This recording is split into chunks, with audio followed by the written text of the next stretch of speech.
Hello, everybody, and I hope everyone's having a fantastic day. So, I am here today to talk to the ladies in particular, but this might apply to men as well. But I am here, my major message is to say that you are not old, you didn't get old, you just became your routine, okay?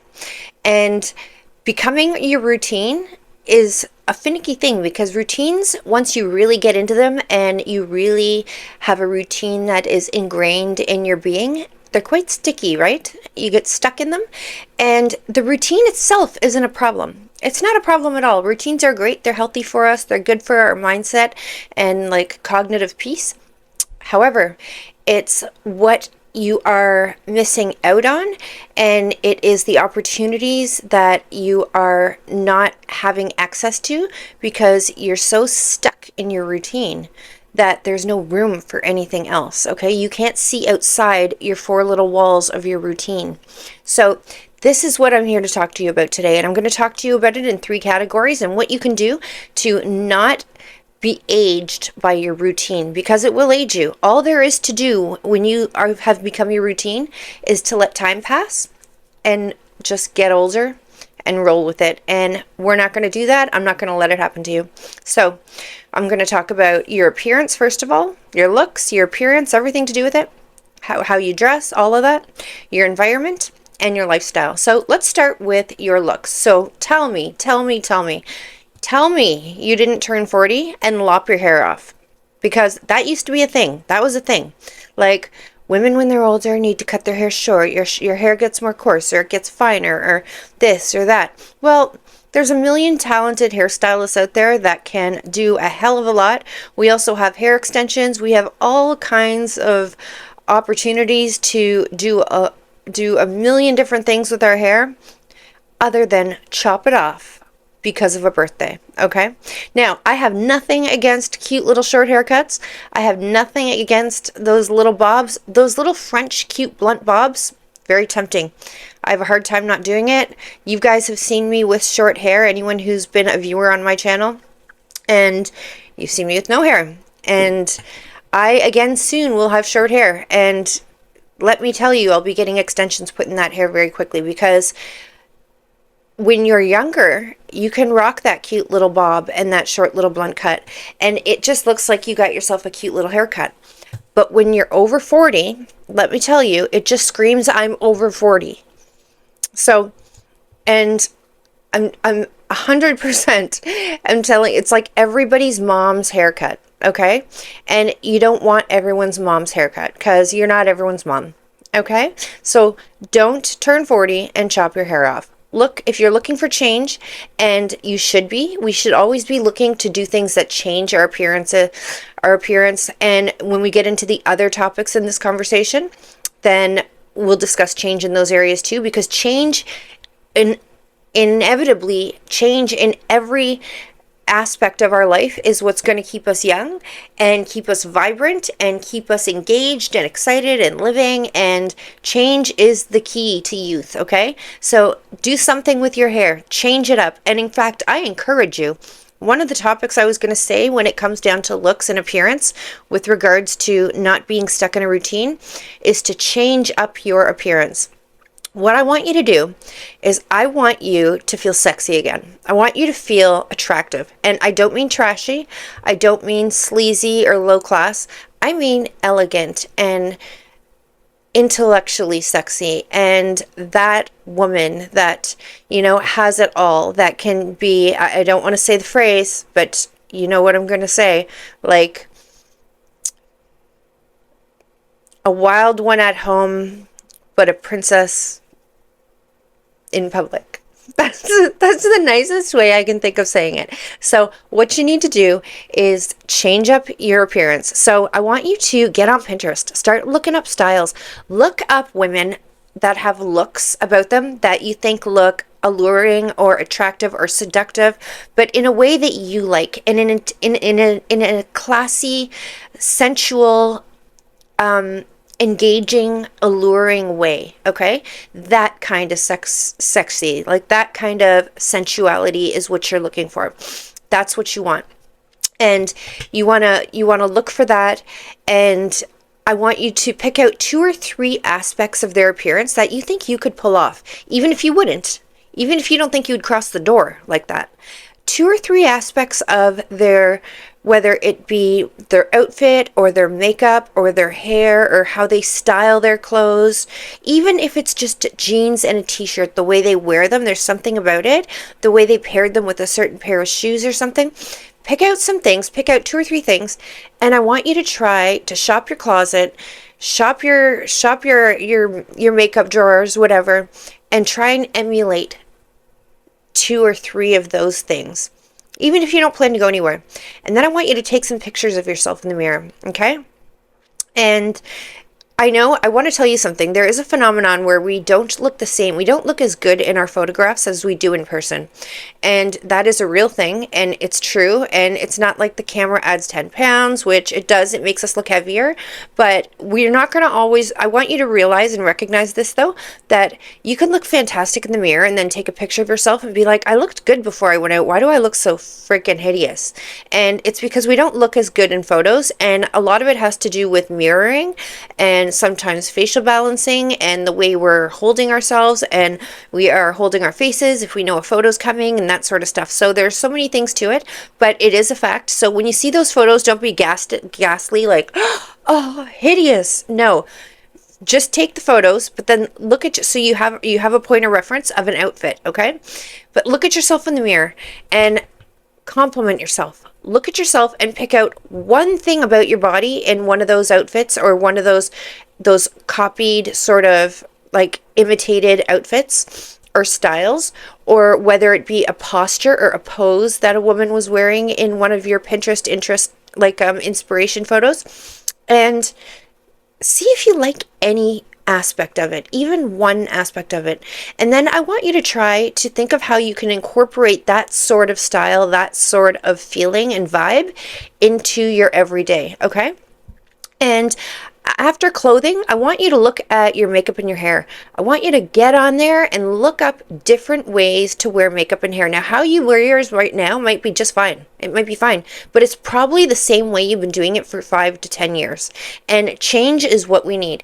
To stay young, the key with young people is they're always changing. They are always growing, they're evolving. And it's when we get so stuck to our routines and we stop changing and evolving that we start appearing old, right? Someone's mom always looks the same. You can picture her. You know what she looks like. And if you visited an old friend's mom today, she'd probably look exactly the same as you last remember her to you. Okay? They don't change. They stop changing. They stop experimenting. They stop trying new things. This is the way out of getting old, okay? Now, we're all going to age, but that's different than getting old. We don't have to get old. Aging is a far different thing than getting old. So look at the makeup. Look at different ways you can try your makeup. Try it different every day if you want. Try it different when you're in the house. Or try going without makeup. Maybe you feel like you look more beautiful with maybe a tinted moisturizer, or maybe just really moisturized, healthy, flushed skin, and maybe some lip balm, or just some mascara, or whatever. Whatever makes you feel attractive and feel different is the key. You need to feel different, to have a different persona about you, and to feel like you're experimenting with something different. And that is going to bring a vigor into your spirit, into your soul, and into the way you carry yourself and embody yourself, okay? And altogether, the whole idea at the end of the day is to reimagine yourself and to reinvent yourself, okay? Because that's what people do as we age. It's constant states of reinvention, different levels. We're always changing, one thing at a time. We could like silver jewelry one year, and the next year we like gold jewelry. We're reinventing ourselves all the time, and it's nothing but a choice. It's just a decision we make, just like whether we want to have a salad or a soup for dinner, or we want to have a cheeseburger or a hot dog, whatever. It's just a decision. So you can decide today to reinvent yourself and be a different woman. Be that woman that you saw on Pinterest, and just imagine, what does that woman do? What does she eat? What does she wear? How does she speak? How does she carry herself? On a date, how does she conduct herself? Does she get in the car by herself, or does she wait for the man to open the car door for her? You need to be able to be flexible and not be so stuck in your habits and routines that you are placid and you are consistent and you're the same person you were 5 years ago, and you're going to be the same person 5 years from now. This is the habit you need to break, because that's the difference between aging and getting old. Now, the second facet of this is your environment. I want you to mess it up. I want you to move your environment around, switch rooms around, move your furniture around, change your environment, especially if you are someone who is at all had any struggles with any depression or loneliness or sadness or low points or ups and downs. Moving furniture, changing your environment, moving things around is a dopamine. It's a dopamine rush. It gives you a hit. Any change in your life, anything that causes you to see and experience deliberate change, and that comes to the physical appearance as well, I didn't mention that, will release dopamine in your brain, and it will give you a happy spike. So anyways, if you want to change your life and have a more youthful and vibrant persona about you, you're going to change your appearance. You're going to make some changes. You're going to make some changes to how you carry yourself. You're going to make some changes to your environment. And I suggest you move rooms around. If you can't move rooms from one room to another, make your office a bedroom, or, turn a spare room into a really nice big closet for yourself, or just move stuff that way in a larger scale way.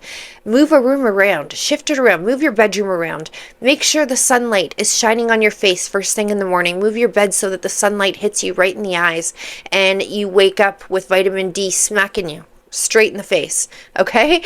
So move stuff around. You will feel a dopamine hit, but right away when you walk into your space, you will feel like something's different, and it will remind you it will be different. It will be registered in your brain, and it also helps with neuroplasticity too, because you're changing things around and you're growing and changing and developing new neural connections because you are moving things, and your brain has to acclimate to the new, where furniture is, where things are, and that's a really good exercise for the brain. It's really good at keeping the brain malleable and youthful and able to learn and grow and develop and change.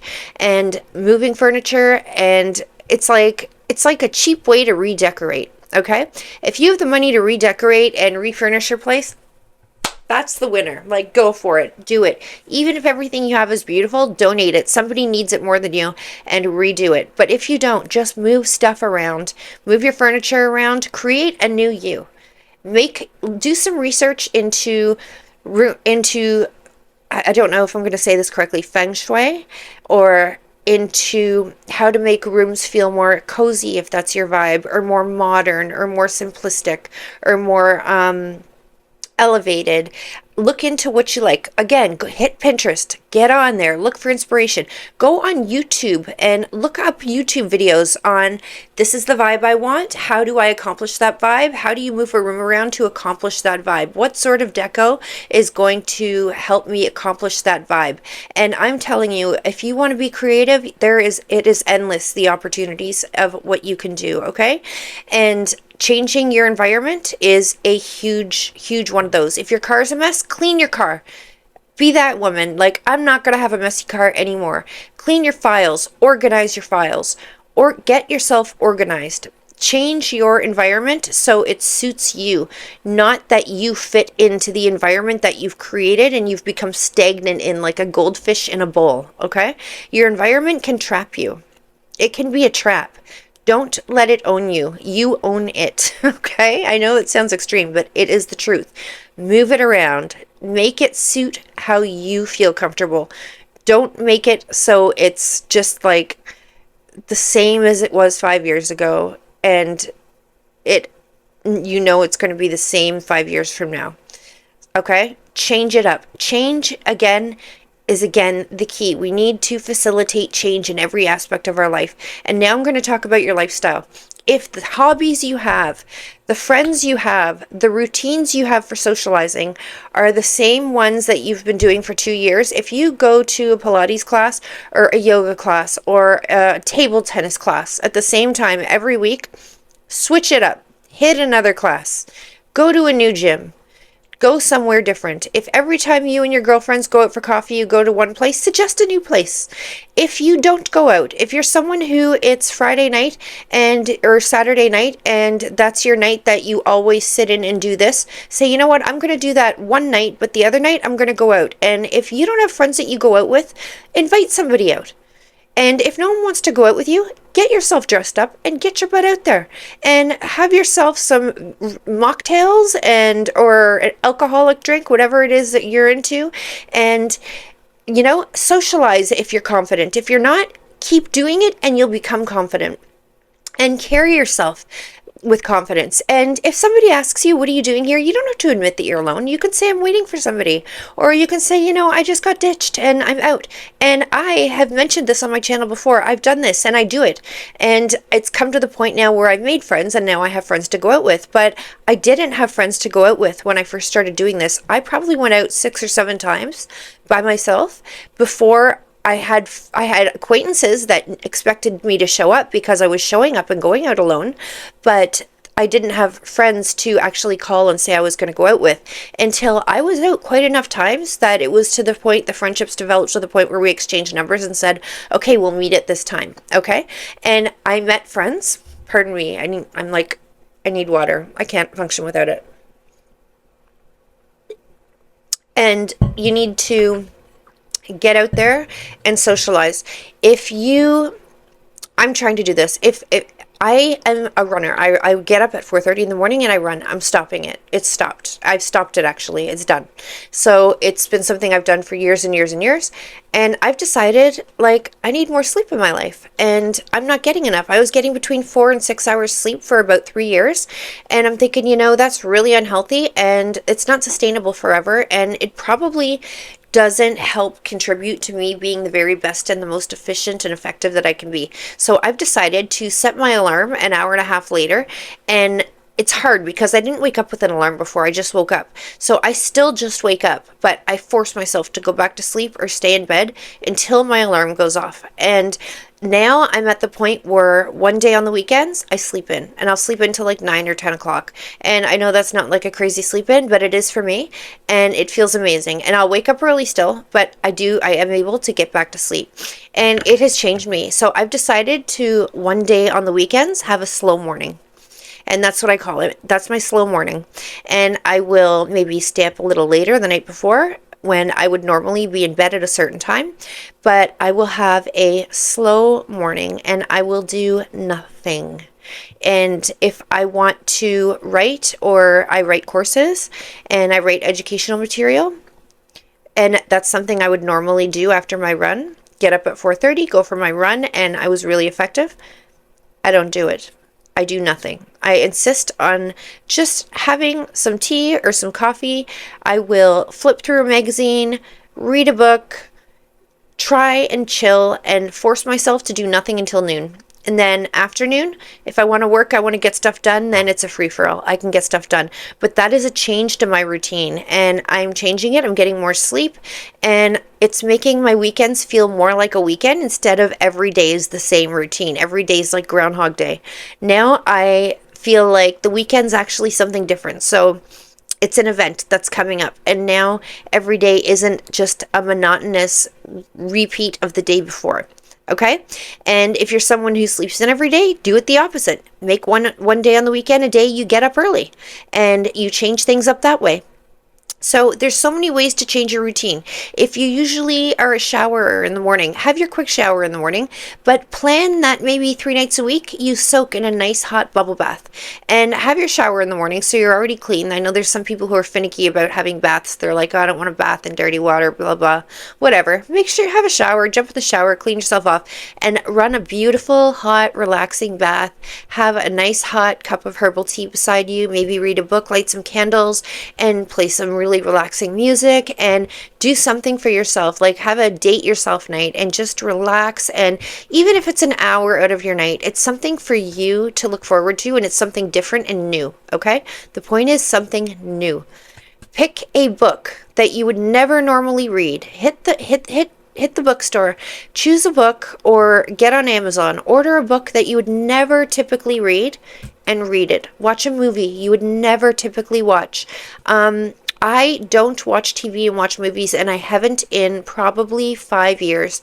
And in the last month, I have decided I'm going to start watching TV shows. I'm going to get into a series that is not intellectually based. I'm not meant to learn anything from it. It's just to get stuck on something. I want to get into something and I want that feeling, that page turning feeling when I was younger where I couldn't put a book down and I'd be up all night because I couldn't put the book down. I want to feel that way again with either a book or a movie, or a TV series, and binge watch it. So I've started watching a TV series and trying to binge watch 3 or 4 episodes at a time, and it's starting to work. I'm starting to get into it and thinking, okay, I can do one more, and I'm doing that on my late night before I do my sleep in on the weekend, and that will help you get into something you wouldn't normally get into. Choose something different. Surprise yourself. Be open to experimentation. Be open to different opportunities, different experiences, things you don't expect to enjoy. See if you enjoy them. Maybe you'll hate them. Maybe you'll love them. Maybe you'll find out something new about yourself. Try a new look on. Try a new way of dressing. Put on a pair of shoes you wouldn't normally wear with a certain outfit. The unexpected pair of shoes. That's the style, right? That's what's in style now. And just because we have become more mature and we're not as youthful as the 20-year-olds that are all over the internet doesn't mean we can't rock styles and things that are in style in a classy, elegant, and sophisticated way and make it look 10 times better than a kid can, because we have everything else to go along with it. Okay, so we have a lot of insight, we've got a lot of experience, a lot of emotional intelligence, intellectual intelligence. We have a lot of social experience and intelligence that we didn't have all those years, and we have all of that now. We need to utilize it. We need to capitalize it. We need to capitalize on it. We need to put it all together and use it to become a new and better version of ourselves. So ladies, this is the video tonight. I want us all to make an effort to become a new and better version of ourselves. Okay, it's to reinvent yourself, and I'm going to talk about this over and over in videos and different ways to do this. But tonight I wanted to talk a little bit about our bodies and the way we present ourselves, a little bit about our environment, and a little bit about our lifestyle. And let me tell you, there is so much more to dive into here, and I'm going to, but that's enough for one night. And I hope you guys enjoy this video. If you do, give me a subscription and give me a like and leave me a comment. Let me know if you think I'm right. Are we trapped by our routines? Do you believe a routine can trap you? Because although routines are healthy and they're pushed, get in a routine, you can be trapped by your routine, and in effect, you end up at the end of the day missing out on opportunities and experiences because you're so stuck and trapped by a routine. So no more. We're not going to be trapped by our routines. And our routines, they're our routines. We own them. They don't own us. So let's not forget that, and let's make some changes, little things at a time, and grow and become better versions of who we are today. And I will see you all soon. Have a fantastic weekend and sleep in or get up early, whatever's different. I will see you all soon.